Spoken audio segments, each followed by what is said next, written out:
um versículo que é muito forte, que eu tenho meditado e entendido, e até o pastor Cote fala também muito desse versículo, é esse salmo aí do Salmo 11, 3, que diz: se forem destruídos os fundamentos, que poderá fazer o justo?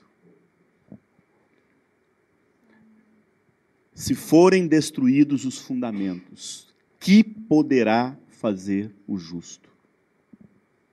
Queridos, as Escrituras dizem que quando os fundamentos de uma sociedade, os fundamentos da família, são destruídos, como nós podemos viver nessa sociedade? E algo que eu percebo, algumas características dessa geração, que hoje é muito forte, que hoje nós vivemos uma geração relativizada e secularizada. Amado, hoje tudo é relativo. Quem já viu essa frase aqui? Não. Depende do ponto de vista. Tudo é relativo. Falar desse evangelho, eu te pergunto, amado, as verdades do reino de Deus, elas são relativas ou são absolutas? Hoje, amado, tudo é relativo o namoro, é relativo o casamento, é relativo o pecado, é relativo... Tudo hoje tem uma explicação. Nós vivemos num mundo relativizado. Hoje nós vivemos uma igreja, amado, onde está tudo misturado. A gente não sabe mais o que é um cristão, o que não é um cristão. Até um tempo atrás, a gente olhava para o... Como é que chama aquele negócio que faz os levantamentos, Ibope? Não, o censo. Até um tempo atrás existia no censo os católicos praticantes e os não praticantes. Quantas vezes a gente ouviu isso das pessoas? Não, eu sou católico, mas eu não sou. Agora, isso no meio cristão, isso não existia. Não existia cristão não praticante. Não, eu sou evangélico, mas eu não pratico. Não existia. Hoje é diferente, sabia? Sabia que hoje tem evangélico não praticante? Já foi constatado, existe um grupo de pessoas que não são praticantes da fé evangélica. Os protestantes não praticantes. Por quê, amado? A gente vive num mundo onde está tudo secularizado. Do contrário que se pensa, a maior religião não é o budismo, não é o islamismo, não é o cristianismo. A maior religião que se tem hoje chama secularismo. Gente com duas vidas. É uma vida aqui, é uma vida ali. Você hoje é cansado de ver uma pessoa cantar Poderoso Deus num dia e mostrar a bunda no outro dia numa revista masculina. Isso é normal. Porque as pessoas falam, não, isso aqui é minha profissão. Esse tempo atrás eu liguei a televisão, estava passando uma atriz, uma cantora aí, uma sainha aqui, e mostrando a bunda e dançando e tal, e, no entanto, ela é convertida. A gente se escandaliza quando a gente vê uma Monique Evans se dizer evangélica, no entanto, fazer um programa numa cama vendendo produtos eróticos. E a gente escandaliza com isso. Não, meu irmão, deixa eu falar uma coisa. Você sabe por que essas pessoas são assim? Porque o evangelho que elas ouviram é um evangelho secularizado. Pode tudo. Isso é sua profissão. Sua fé aqui na igreja é outra coisa. Hoje você vai ver pessoas fazerem campanhas, você vai ver pessoas frequentarem cultos, e, no entanto, você chega na casa dela, está lotado de imagens, lotado de gnomos, e está tudo secularizado. Uma geração fragmentada, uma geração de um evangelho fragmentado, porque vivemos um evangelho fragmentado. Vivemos um evangelho fragmentado. O que seria esse evangelho fragmentado? Querido, imagine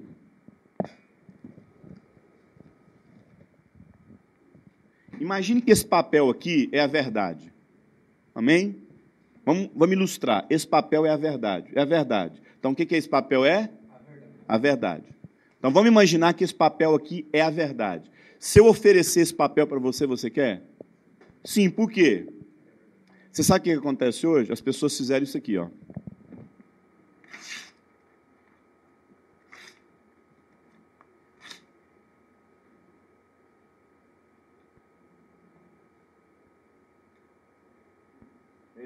É isso que nós cristãos fizemos. Nós pegamos a verdade, fragmentamos ela e achamos que isso é suficiente para transformar as pessoas. É verdade que Deus cura? Mas o que a gente pegou com essa verdade? É só isso que a gente quer. É verdade que Deus prospera? Mas nós pegamos só essa verdade. É verdade que Deus quer ser adorado? Mas nós só pegamos só. Aí nós temos a igreja da adoração, a igreja disso, o ministério, tudo é fragmentado. Então nós temos hoje um povo completamente fragmentado. Começando pelo nosso evangelismo, a gente fragmentou a pessoa. A gente vai ganhar a alma. Só que a alma é um negócio meio complicado, porque a alma não tem pinto, a alma não tem fome, a alma não tem sexo, a alma é assexuado, a alma não tem sexo, a alma não sente fome de comida. Então, não, nosso papel é só ganhar a alma. Então a gente pega e fragmenta o homem. A gente não quer atingir o homem num todo. Na mente dele, no físico dele, na área espiritual. E aí esse homem é completamente fragmentado na sua vida. E por conta dele ser fragmentado, nós vivemos uma geração fragmentada.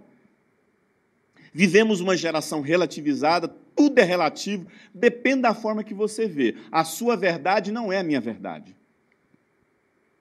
Quando se fala da Bíblia, aí piorou. Não, essa é a verdade que você conhece, não a verdade que eu conheço. Secularizada é terrível, porque hoje tudo está misturado. Você é cristão na igreja, lá fora você não é cristão. E isso, amado, afeta profundamente os nossos fundamentos. Porque isso gera na nossa mente, amado, que nós podemos ter duas vidas. Nós podemos ter duas vidas. O importante é a sua sinceridade de coração. Se você está sendo sincero diante de Deus em dar essa oferta, se você está sendo sincero, Deus vai ver a sua sinceridade. Ah, pelo amor de Deus, meu irmão. Tem um monte de gente sincera no inferno. Que foi sincera com Deus, mas não teve uma vida transformada. Outra coisa que a gente percebe hoje nessa sociedade é que o conceito de família caminha rumo à destruição. Amado, o entendimento a respeito de família está completamente comprometido. O entendimento cristão do que seja família está sendo destruído e uma nova configuração de família está sendo formada. Falar que hoje uma família é um homem e uma mulher, hoje não existe isso mais. Hoje uma família pode ser configurada num homem com um homem, numa mulher com uma mulher, e isso está sendo formado. Vocês vão entender sobre isso aqui. Vocês vão entender sobre a nova geração de crianças, filhos de pais gays. Essa geração de filhos que nasceram vendo valores totalmente deformados. Ontem, ligando a televisão, a gente viu lá uma reportagem de um homem que deu algumas cintadas. E o homem teve a entrevista com ele deu umas cintadas na filha dele. Só que a mãe, vendo a cintada, porque eles são separados, lançou um processo no pai, e o pai pegou 3 meses de cadeia. Então, essa é a nossa geração. A geração que vê os pais sendo presos por conta de disciplina. Gente, eu não estou falando de espancamento, pelo amor de Deus. Eu não estou falando de filhos que são amarrados com correntes aos pés da mesa. Eu não estou dizendo que eu defendo a disciplina com filho com cinto ou vara, mas também não sou contra. Não sou contra, porque a Bíblia fala isso, que o filho tem que ser disciplinado com o quê? Com vara, está na Bíblia. Aí você pode falar, pois é, mas a Bíblia fala também que você tem que apredejar seu filho sem desobedecer. Tudo bem, então, argumento não falta. Eu não estou dizendo que nós temos que defender a bandeira que é com cinto que se corrige um filho. Mas eu não estou dizendo que também é errado. O que eu quero dizer são os valores que nós estamos agregando hoje nos filhos, os valores que a sociedade está agregando, de que disciplina é crime. Amado, nós tivemos a experiência de vir morar aqui na nossa comunidade uma mãe que o filho nasceu nos Estados Unidos. E esse menino cresceu nos Estados Unidos, chegou com 9 anos aqui na base. 9 não, 7, 8 anos. E esse menino ficou toda essa idade lá, essa construção da idade dele, e a gente vai entender essa questão de 1 ano aos 6 anos, essa idade ele passou lá nos Estados Unidos. E veio morar aqui na base. Pelo amor de Deus, meu irmão. Não deu para morar com o menino aqui. Você tem uma noção, lá nos Estados Unidos, um dia a mãe dele bateu nele. Ele pegou e chamou a polícia prendeu a mãe dele. Ele chamou a polícia. E a polícia foi e prendeu a mãe dele. Esse menino cresceu com a ideia de que disciplina era crime. Esta é a geração que nós estamos vivendo hoje.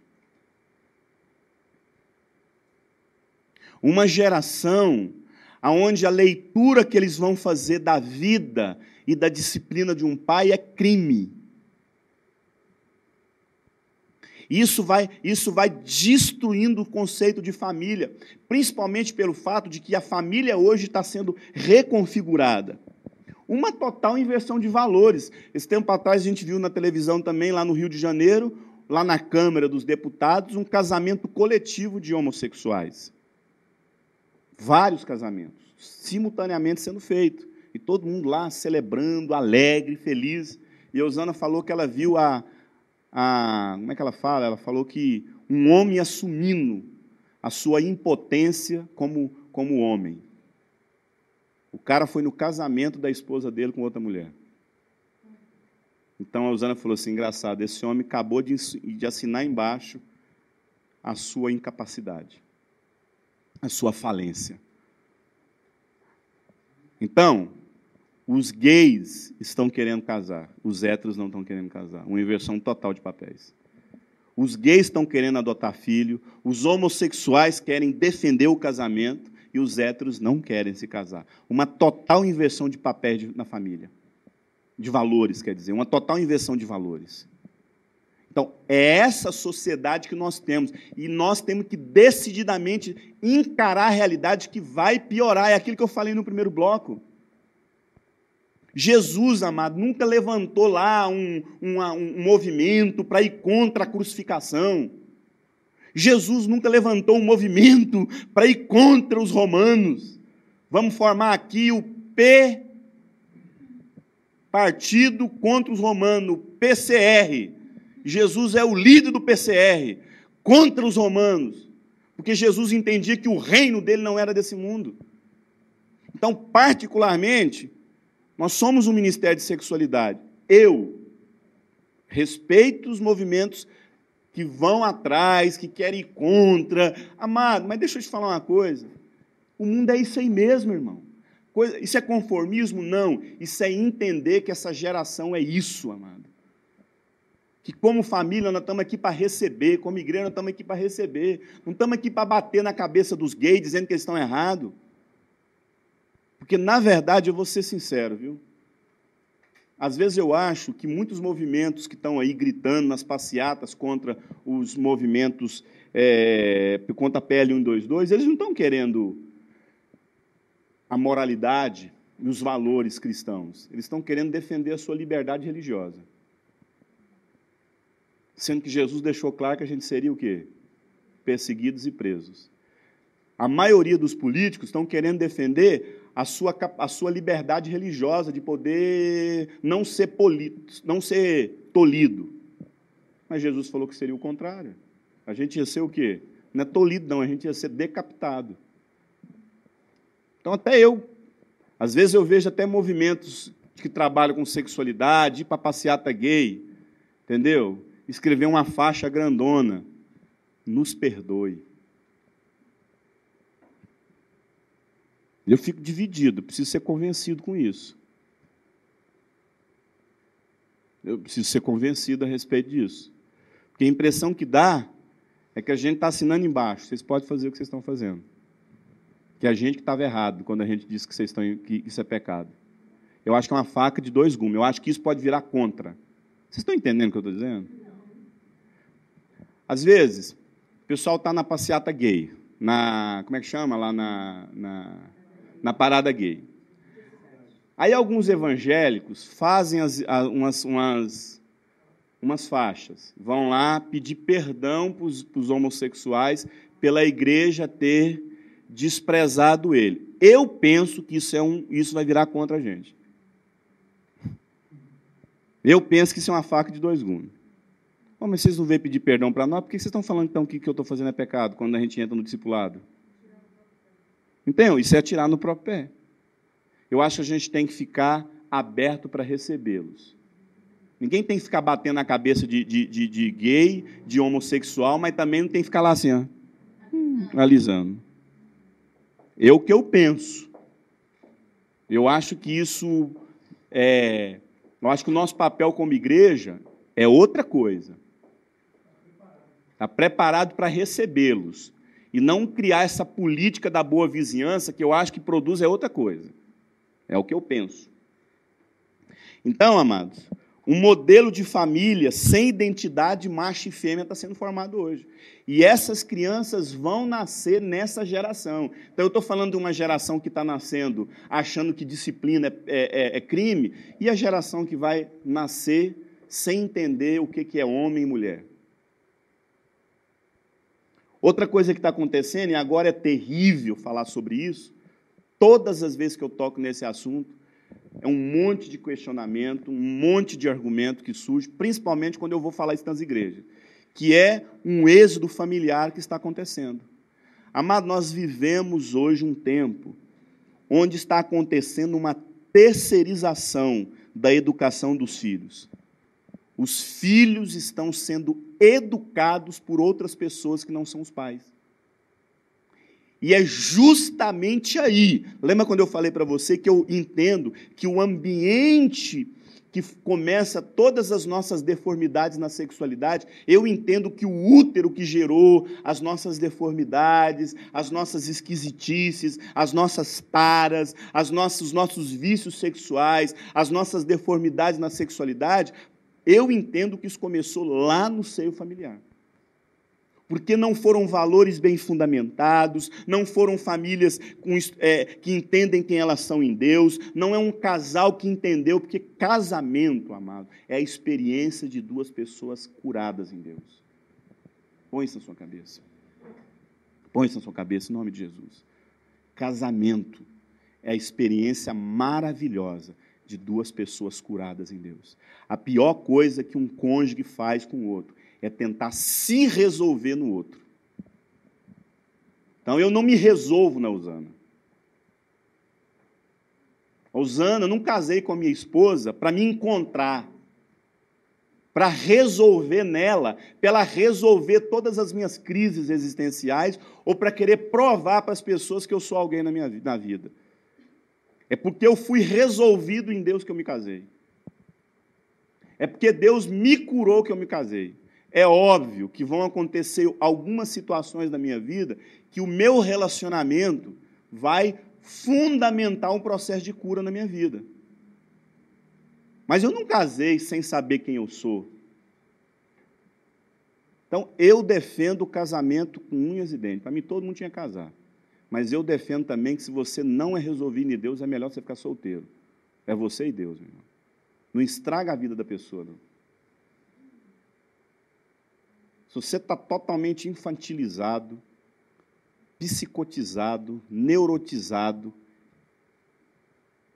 não case. Se resolva em Deus. Se resolva em Deus. E a gente vai falar sobre isso. Por quê, amado? Porque eu entendo que toda essa problemática que acontece hoje na sexualidade é por conta de casamentos totalmente disfuncionais. Famílias completamente doentes. E geram filhos doentes. É fato, meu irmão, é fato que a maioria dos problemas que você enfrenta hoje tem a ver com problemas que você teve em casa. Essas dores que você sente, esse abandono, esse sentimento de vazio, esse sentimento de frustração, esse sentimento de deslocamento, você sempre está se sentindo fora de tudo. Isso é problema familiar. Vocês vão descobrir que eu tenho um filho de 10 anos. um filho de 10 anos. Quantos anos teve aquela campanha de King's Kids, seu menino? Você estava com quantos anos, seu menino? O menino dela estava com 2 anos. Meu filho não vive comigo, vive com a mãe dele. O menino dela, com 2 anos de idade, era gritante a diferença de valores deles. Gritante. Porque quando meu filho vem passar as férias comigo, eu tento, por Deus e não por culpa, que a pior desgraça na vida de um pai é quando ele educa os filhos baseado em culpa e compensação. Eu tento achar um equilíbrio em Deus para educá-lo nos poucos meses que ele passa comigo, e pelo telefone, os contatos que a gente tem, mas isso é minúsculo diante do que ele recebe durante o ano todo convivendo com a mãe dele e o pai dele, o padrasto dele. Eu faço questão de gerar nele a paternidade do padrasto dele. Quando ele começou a chamar de pai o padrasto, ele falava assim: papai, o Lucas, filho, é seu pai.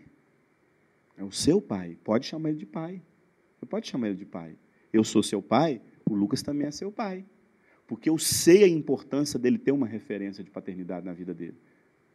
Mesmo com as dificuldades, mesmo não sendo crente, o padrasto dele, mesmo a mãe dele não sendo crente, eu entendo a importância da paternidade na vida dele. Mas eu lembro um dia, o relacionamento, o João Pedro tem 10, então ele tem 6, ele 5. Então, se ele tinha 2, o João Pedro tinha... O João Pedro tinha 4 anos atrás, o João Pedro tinha 6 anos. E o menininho dela tinha 2 anos, aqui, nesse primeiro andar. Meu irmão, era terrível a diferença dos valores um do outro. Ele apaixonava em desenhos bíblicos. E o João Pedro não conseguia assistir desenhos bíblicos, só queria desenho de violência. Uma criança de 2 anos já consegue perfeitamente assimilar os valores. Amada, a pior frase que um pai fala para um filho, sabe o que é? Ele não sabe. Não, esse menino não está entendendo nada, não. É ilusão a gente achar que as crianças elas entendem tudo. Elas só não falam. Mas elas sabem o que está acontecendo em casa. E pior, elas interpretam segundo a visão que elas têm da vida. Amado, quando uma criança chega aos 6 anos de idade, toda a construção de família, sociedade, religião, dinheiro, está tudo firmado. Dali para frente só vai fundamentar. Já está tudo firmado. Dali para frente só vai... com tudo está formado. Sexualidade, família, identidade, está tudo formado nele.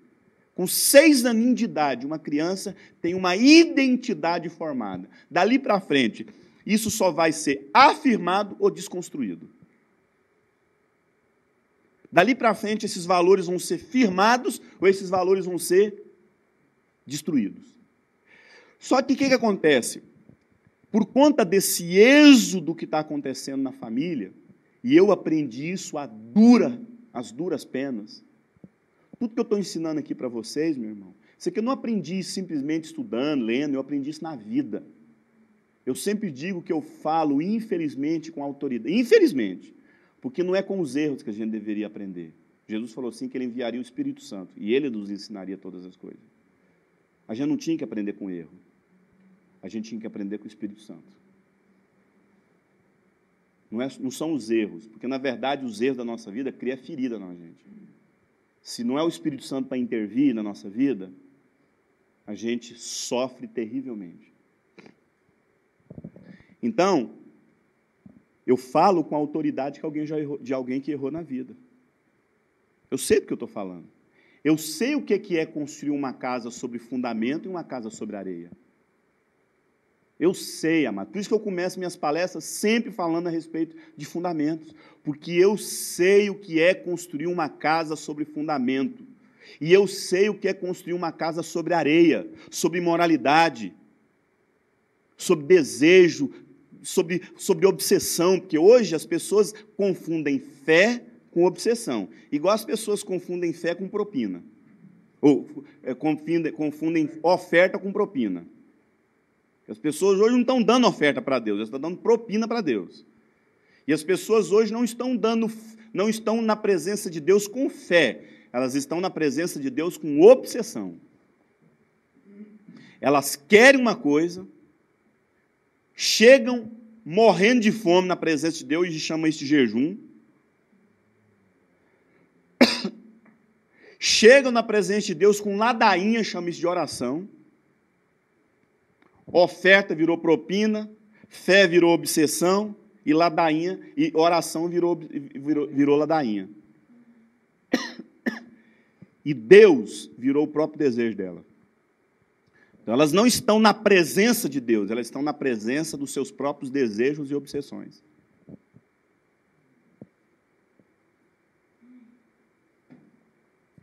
E por conta disso, os valores da família estão completamente deformados. Quem é solteiro aqui? Deus há de ter misericórdia da sua vida, não me preocupa não. Deixa eu te falar uma coisa para você. Deixa eu te dar um segredo, pelo amor de Deus, em nome de Jesus, segue meu segredo. Não casa para se resolver, não. Se resolva primeiro.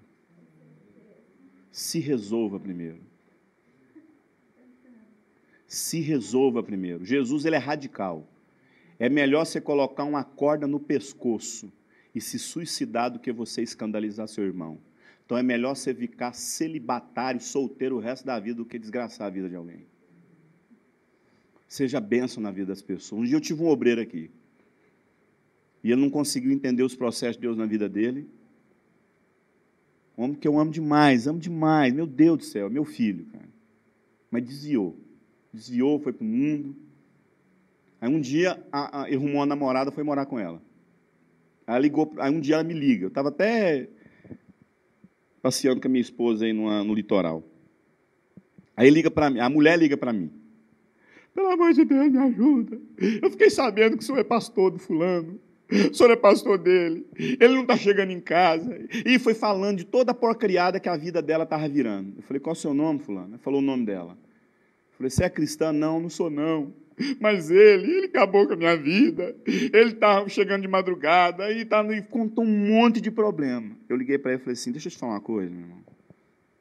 Se você consegue transformar a sua vida cristã numa desgraça, não transforma a vida do ímpio numa desgraça maior, não.